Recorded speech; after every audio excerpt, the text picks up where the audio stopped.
Hello students, last video में हम लोगों ने हेट्रोस्पोरी के बारे में पढ़ लिया था। इन दिस क्लास हम लोग बात करेंगे सीड हैबिट की। तो हेट्रोस्पोरी में हम लोगों ने देखा कि there is formation of two types of spores. I mean to say there is differentiation of spores, that is microspores and megaspores, which are formed in microsporangium and megasporangium respectively, and the dependence of the gametophyte on the sporophytic plant body for the nutrition are the certain features which are peculiar in the life cycle of Selaginella.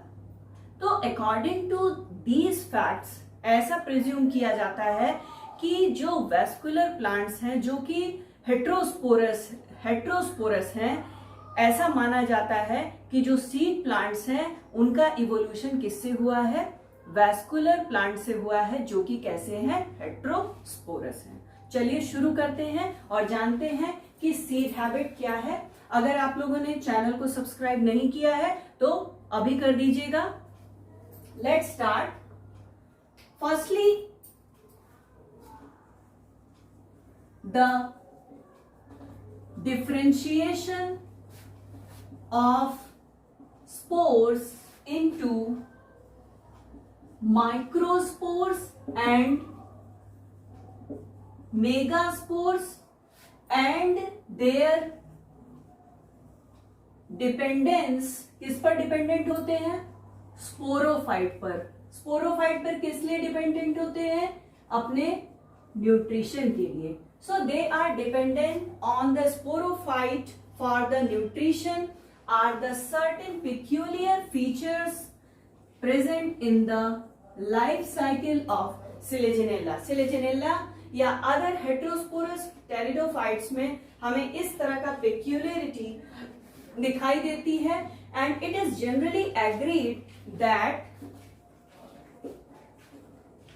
seed plants arose from the heterosporous vascular plant.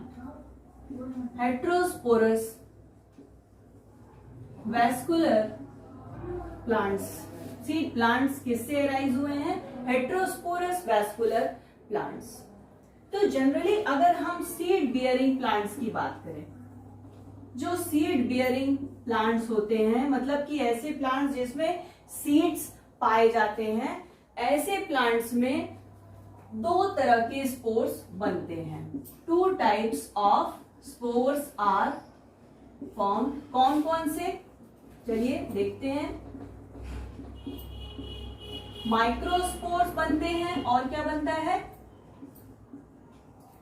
Megaspore का formation होता है। Microspore will germinate to form male gametophyte and megaspore forms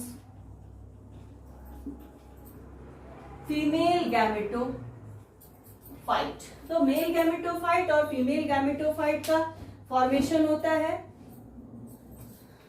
अब इसके आगे देखते हैं।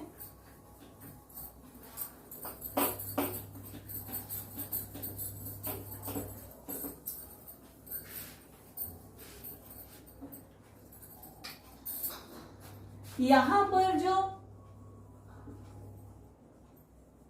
Female gametophyte का formation हुआ,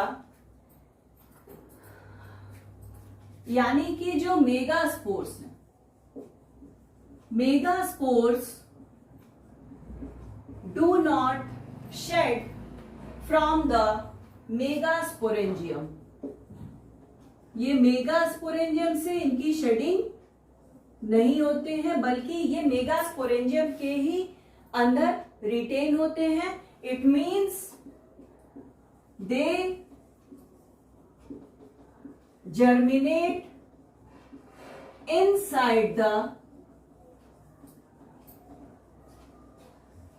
मेगास्पोरेंजियम। यहां तक आप लोगों को क्लियर है? देखिए, मेगास्पोर्स की शेडिंग नहीं हुई है। मेगास्पोर्स कहां पर पाए जाते हैं, बनते हैं?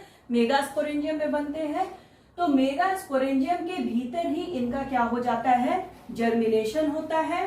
And after germination they produce much reduced female gametophyte, female gametophyte का फॉर्मेशन होता है। Megasporangium is also known as nucellus, ये चीज याद रखिएगा, मेगास्पोरेंजियम को न्यूसिलस भी कहते हैं।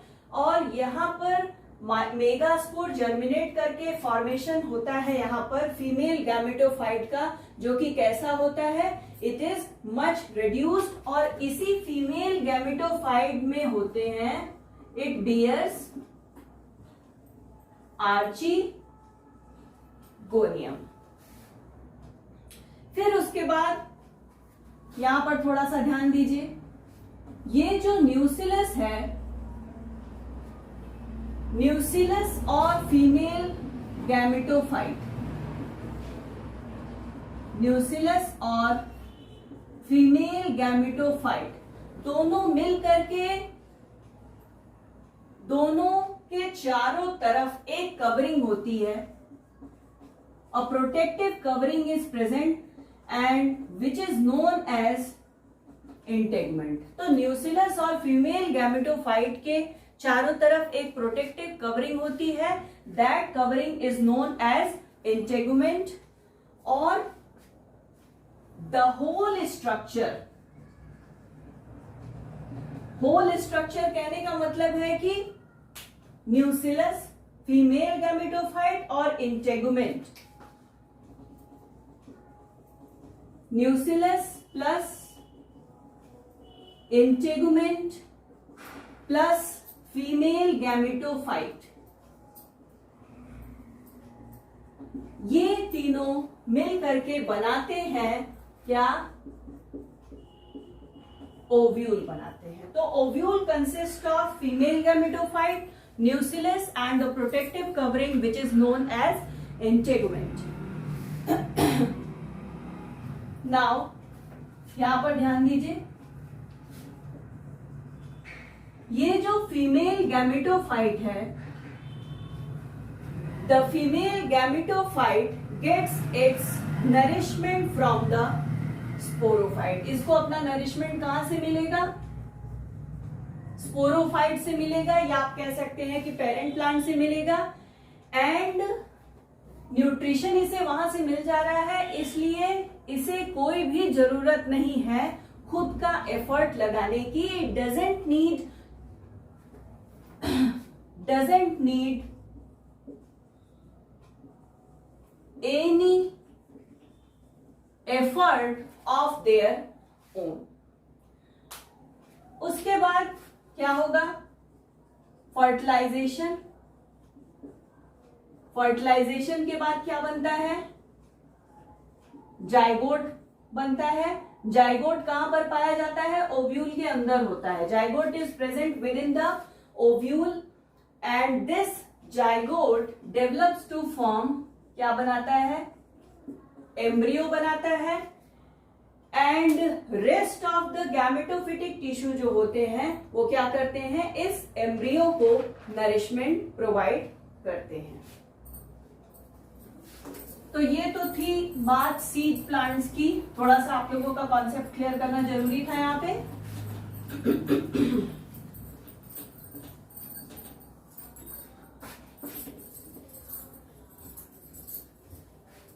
चलिए आगे बढ़ते हैं। इंटेगुमेंट की जो थिकनेस होती है ये बनाती है क्या, सीड कोट। इंटेगुमेंट की जो कवरिंग होती है वो क्या बनाती है, सीड कोट का फॉर्मेशन करती है। और यही जो इंटेगुमेंटेड ओव्यूल होता है इसे ही हम क्या कहते हैं, सीड कहते हैं। ये सीड क्या करता है, जब मेच्योर हो जाता है तो it is detached from the parent plant.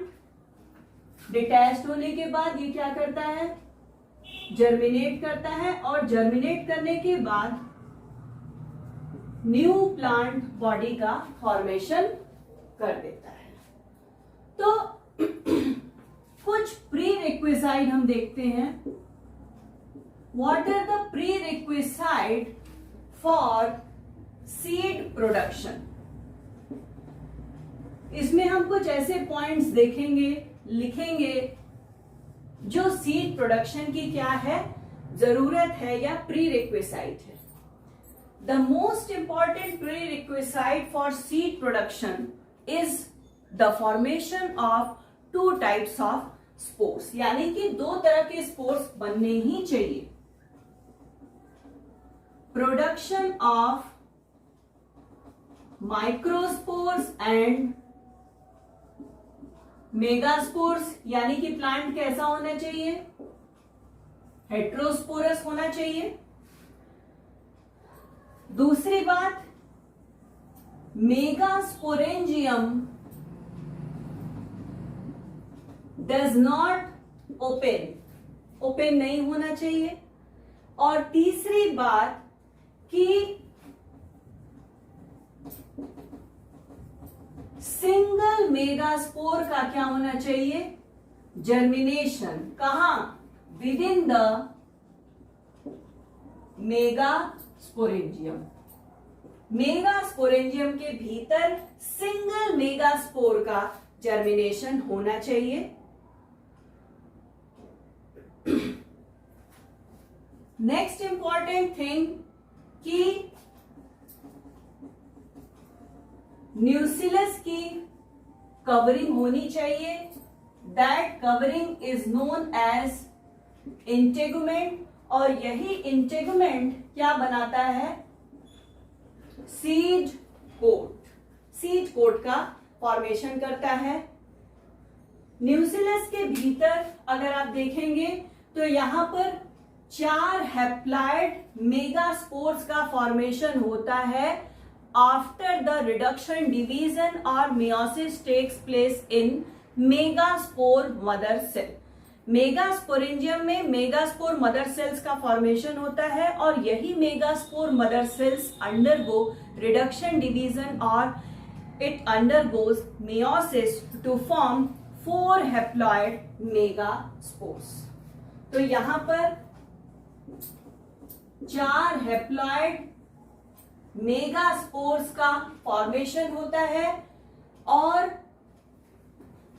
4 haploid megaspores में से जो सबसे नीचे का मेगास्पोर्स होता है, ये देखिए ऐसे 2 3 4, तो जो सबसे नीचे वाला मेगास्पोर होता है, द लोअर मोस्ट मेगास्पोर,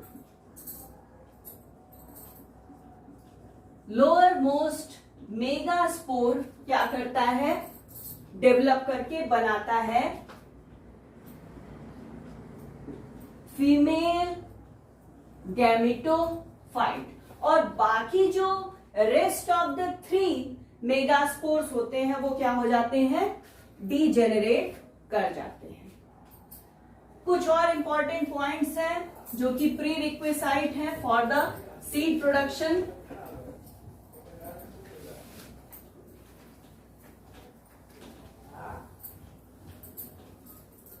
चलिए देखते हैं।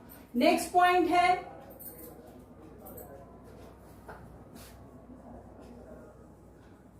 Mail gamete reaches the egg. कैसे रीच करता है, by the formation of a tubular outgrowth, and this tubular outgrowth is known as pollen tube. Pollen tube का फॉर्मेशन होता है। इसी पॉलन ट्यूब में क्या पाए जाते हैं, मेल गैमेट्स पाए जाते हैं, जो कि किससे फ्यूज करते हैं, एग से फ्यूज करते हैं। नेक्स्ट पॉइंट क्या होना चाहिए, फर्टिलाइजेशन और फॉर्मेशन ऑफ एम्ब्रियो। फर्टिलाइजेशन होना चाहिए और एम्ब्रियो का फॉर्मेशन होना चाहिए। और फर्टिलाइजेशन हो या फॉर्मेशन ऑफ एम्ब्रियो हो, ये दोनों ही प्रोसेस कहां होंगे, with in the megasporangium. Megasporangium के भीतर ही फर्टिलाइजेशन भी होगा और एम्ब्रियो का भी फॉर्मेशन होगा।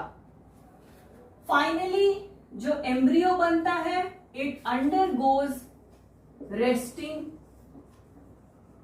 पीरियड। तो ये जो आप लोगों को प्री रिक्विसाइट हमने बताई वो सीड प्रोडक्शन के लिए मस्ट है। अगर इतने सारे प्रोसेसेस हो रहे हैं तो इसका मतलब है कि सीड का क्या होगा, प्रोडक्शन होगा।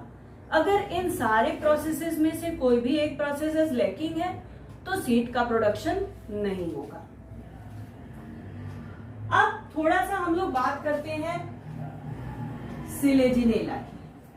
तो सिलेजिनेला एक ऐसा टेरिडोफिटिक प्लांट है जो कि एग्जिबिट करता है a remarkable approach to the seed habit characteristics of the spermatophytes. जितने भी आप लोगों को कैरेक्टर हमने लिखवाए हैं इसमें से maximum of the characters are exhibited by the plant Selaginella. So, Selaginella has considerably advanced towards the seed habit. इसे बहुत ही एडवांस प्लांट माना गया है towards seed habit. But होता क्या है, लेकिन true seeds is not complete. क्यों? क्योंकि कुछ कैरेक्टर्स हैं जो कि सिलेजिनेला में नहीं पाए जाते हैं। जैसे कि पहला कैरेक्टर है कि मेगास्पोरेंजियम में इंटेगुमेंट या उसकी प्रोटेक्टिव कवरिंग नहीं पाई जाती है। तो अगर इंटेगुमेंट लैकिंग है, कवरिंग नहीं पाई जा रही है, तो सीड कोट का फॉर्मेशन नहीं होगा। तो यहां पर आप कह सकते हैं कि इसमें ट्रू सीड का फॉर्मेशन नहीं होगा। नेक्स्ट, इसका जो रिटेंशन है मेगास्पोर का, the retention of megaspore permanently with in the megasporangium is not become established. ये स्टैब्लिश नहीं हुआ है कि मेगास्पोर्स जो है वो परमानेंटली रिटेन्ड होते हैं मेगास्पोरेंजियम में। और तीसरी बात कि यहां पर एम्ब्रियो में कोई भी रेस्टिंग पीरियड नहीं पाया जाता है। तो ये कुछ कैरेक्टर्स थे सिलेजिनेला के और सीड हैबिट के बारे में। बहुत इंपॉर्टेंट टॉपिक है। अक्सर हेट्रोस्पोरी या सीड हैबिट पर शॉर्ट नोट्स पूछा जाता है। आई थिंक अल्टरनेटिवली पूछा जाता है, किसी साल हेट्रोस्पोरी पूछा जाता है और कभी कभी सीड हैबिट पूछा जाता है। तो आज के लिए इतना ही। अब हम लोग अगले वीडियो में जिम्नोस्पर्म्स के साथ आएंगे। तब तक के लिए थैंक यू। और हाँ, अगर वीडियो पसंद आता है तो please do like, share, subscribe and comment.